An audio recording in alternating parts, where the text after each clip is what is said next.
Alors, bonjour les fans de couteaux, ici c'est Jean qui vous parle. Alors, on se retrouve pour notre désassemblage de cette semaine. C'est le Pyrite en format XL. Donc, c'est un couteau qui est très agréable, un couteau avec la technologie bouton lock. Vous allez voir que, bon, ça se fait assez bien. Le démontage, c'est facile, là. Mais il y a du bon puis il y a du moins bon dans ce couteau-là. Évidemment, c'est un couteau budget. Pour nous en donner autant là, pour si peu d'argent, ben faut s'attendre à ce que ces JRB, à quelque part, ont coupé à certains endroits. Alors, ils n'ont pas coupé les vis. Alors, c'est du T8 partout. Ça, c'est une bonne chose. Vous avez juste un tournevis à vous procurer. Par contre, je vous dirais que la qualité du hardware, comme on dit, ça laisse à désirer. Alors, 3 vis. Alors, c'est assez simple à défaire. Le problème n'est pas au démontage. Le problème est plutôt quand on va réassembler ce couteau-là. C'est là que les troubles apparaissent, si vous voulez. Alors, comme vous pouvez voir ici à l'intérieur, alors le bouton, là, tout se défait. Là. Bon, alors j'ai le petit bouton dans les mains. Vous avez énormément de squelettisation à l'intérieur. Alors ça, c'est très bien. Comme je vous avais déjà dit, évidemment, ce couteau-là, c'est un couteau qui est en acier. Alors, c'est sûr, c'est très pesant. Alors, il faut, pour rendre la chose, disons, plus acceptable, ben, il faut énormément de squelettisation. Vous avez le ressort ici, là, qui est là. Évidemment, c'est ce qu'ils ont fait. Alors, ça, c'est très, très bien. Ce qui est moins bien, par contre, là, la qualité, comme je vous dis, là, du pivot, entre autres, est vraiment très, très moyenne. Et vous voyez ici, je ne sais pas si vous allez voir, vous avez un petit... vous avez un côté plat, mais quand on va avec ce côté-là ici, qui devrait normalement contenir l'arrêt, ben, on s'aperçoit que c'est pas là. Écoutez, c'est parfaitement rond. Alors, il y a quelque chose qui fonctionne pas très bien dans leur affaire, là. Il aurait fallu qu'il y ait un côté plat ici pour empêcher justement ce pivot de tourner dans le beurre. Et vous voyez qu'avec mon doigt ici, je le fais tourner. Donc, il y a un manque là. Il y a vraiment une erreur de conception. Parce que de l'autre côté ici, c'est normal que c'est parfaitement rond. Alors là, on peut insérer le pivot. Mais ils ont été faire un côté plat, puis il n'y a pas de cran d'arrêt nulle part. Alors, ça, c'est malheureux. Là. C'est vraiment un problème de conception. Pour ce qui est du reste, vous voyez que le couteau est parfaitement propre. Alors, je ne mettrai pas d'huile ou quoi que ce soit. Et je vous donne tout de suite le problème, c'est le trou ici que vous avez, qui est un trou pour le ressort qui est beaucoup trop grand, la manière que ça a été fait avec le bouton. Écoutez, c'est compliqué parce que vous allez voir, le ressort a tendance à vouloir tomber. Alors, on va le mettre debout. Puis là, dans le fond, la manière de remonter ça, ça se peut que je l'aille tout de suite, comme ça se peut que ça soit difficile. C'est que il faut écraser ça, ici, venir rentrer ça, et là, il faut que j'écrase ça pour que ça soit vraiment, que je rentre le bouton complètement dans le trou, là, avec le ressort en dessous. Voyez-vous comme ça, là, ça demande une certaine force. Là, on va venir mettre la lame. On va venir insérer la lame. Et là, il y a une petite gymnastique à faire, là. Il faut, pour pouvoir réassembler, il faut fermer la lame.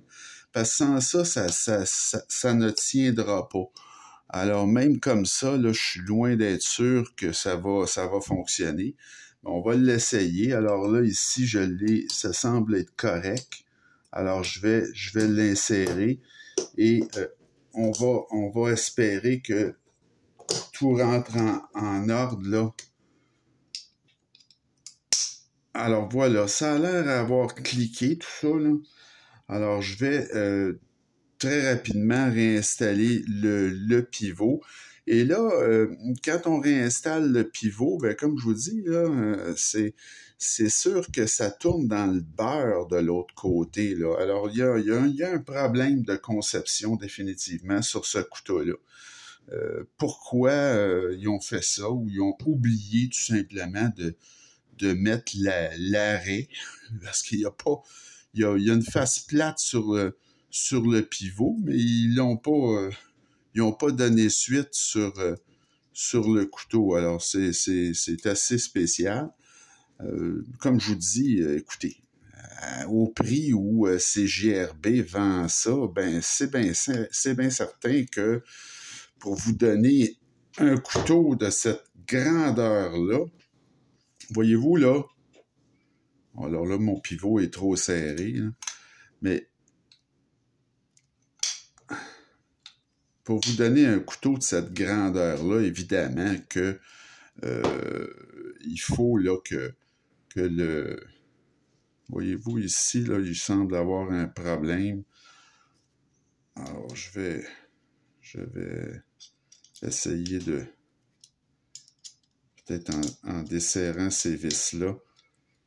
Je pensais que le couteau était correct, mais voyez-vous, là, il semble avoir un problème avec le pivot. Alors, c'est ça, là. C'est que ce couteau-là, on dirait que...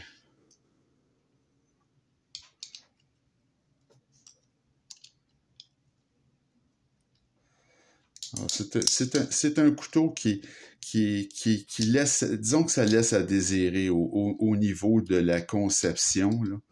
C'est pas l'idéal. Alors, vous voyez ici, là, le couteau ne s'ouvre plus. Alors, il y a quelque chose qui fonctionne pas. Il va falloir que je le défasse parce qu'il y a quelque chose qui ne fonctionne pas avec le mécanisme. Alors, j'aurais dû, avant de l'assembler, le tester, mais j'ai pas fait ça. Alors, il faut recommencer, là. Il y a quelque chose qui fonctionne pas. C'est pas assemblé correctement. Donc, c'est un couteau, comme je vous dis, là, qui a eu des... Ils ont fait un petit peu les coins ronds, et ça se comprend, là, parce que, bon, au prix où ils vous vendent ça, ben, il faut vivre avec les petits bobos. Alors, c'est pas plus compliqué que ça. Alors, on va se réessayer. Il faut pas être pressé, là, quand on fait ça. Ça fait partie ça fait partie du jeu. Alors, le problème est ici, il n'y a pas d'erreur. C'est un problème avec ce trou qui est beaucoup trop grand pour le ressort. Alors ça, c'est sûr que ça va comme ça. Il n'y a pas à sortir de là. Alors, il faut enfoncer ça comme ça et venir installer la lame après, mais on ne peut pas la laisser, ça c'est certain qu'on ne peut pas la laisser en position ouverte. Donc, normalement, ça va se remonter, ça, en position comme je l'ai là. Donc, c'est dans cette position-là que vous allez être capable de réassembler ce couteau. Alors, peut-être que cette fois-ci, on va être plus chanceux.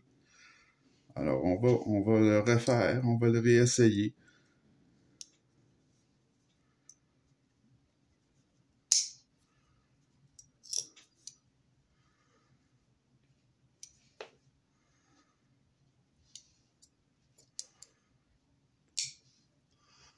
Alors, je vais vous mettre sur pause un petit instant. Alors, voilà. J'y suis parvenu. Alors, c'est plus compliqué qu'on le pense, là. Alors, vous voyez que le couteau, maintenant, fonctionne très bien. Alors, le petit truc, dans le fond, c'est qu'il faut que vous réinstalliez, remettez le bouton, comme je vous ai montré. Et c'est pas en position fermée qu'il faut le mettre. c'est en position comme en 45 comme ça. Donc, quand vous replacez comme ça la lame, vous êtes en mesure de réinstaller le manche et après ça, on presse et on sécurise tout ça.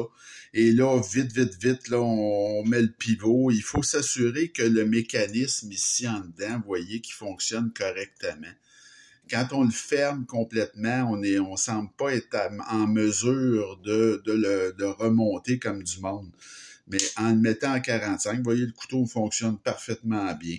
Mais c'était un peu long là, pour la révision, donc j'ai été obligé de vous mettre sur pause, puis de procéder, si vous voulez, en arrêt. J'aime pas ça faire ça, mais je veux dire, là, c'était la première fois que ça m'arrivait, mais sans ça, la vidéo aurait été juste trop longue. Alors, vous voyez là que ça fonctionne parfaitement bien. J'ai dû prendre 2 tournevis pour serrer le pivot qui tournait dans le beurre. Alors, on y va avec un tournevis sur chaque côté, puis ça va très bien. Donc, c'était pour vous montrer que parfois, même un couteau qui peut nous apparaître comme très simple, vous voyez ici, la lame est parfaitement centrée, puis l'action est numéro 1, là, c'est vraiment très, très bon. Mais c'est plus compliqué que ça n'a de l'air, hein? C'est pourtant un couteau d'une grande simplicité, là, ça. Mais comme ça a été fait, ils ont fait les coins ronds un peu parce que, bon, c'est un couteau qui se vend 80$, puis regardez-moi la taille de ce couteau-là avec tout le matériel, tout l'acier, puis, tu sais, à un moment donné, bon, alors c'est ça. Alors ça, c'était pour notre révision, notre assemblage, désassemblage de cette semaine. Vous avez quand même vu comment c'est fait en dedans, puis comment est-ce qu'on s'y prend. Comme je vous dis, la seule chose, c'est il faut mettre la lame dans cette position-là quand on réinstalle. Donc, pas fermé, ni ouvert. Ouvert, ça se fait pas non plus. Donc, en 45. Alors, la semaine prochaine, même chose, on va démonter, on va entretenir ce couteau-là ici, qui est le Real Steel G5 métamorphe là, de Ostap L. Voyons. Voyez-vous, j'ai les mains glissantes, là, alors c'est difficile pour moi d'ouvrir parce que c'est une poignée qui est glissante. Alors, on va faire l'entretien de ce couteau-là qui est un couteau de Ostap L qui devrait être beaucoup plus facile ou plus aisé à réassembler que celui-là ici. Alors, j'espère que ça vous a plu néanmoins et puis continuez à m'écrire, laissez-moi savoir ce que vous en pensez. Et c'est pas une raison pour ne pas acheter ce couteau-là en passant, là. C'est un excellent couteau pour le prix, vraiment, là. C'est juste que si vous le démontez, ben attendez-vous un petit peu de tatillonnage là, pour le remonter parce que le mécanisme est, disons, est pas fait de manière idéale, là, optimale. Mais ça demeure quand même un excellent produit, un excellent achat, ce couteau-là. Alors, c'est ça. Écoutez, continuez à m'écrire. Laissez-moi savoir ce que vous en pensez. On se retrouve très bientôt. Salut!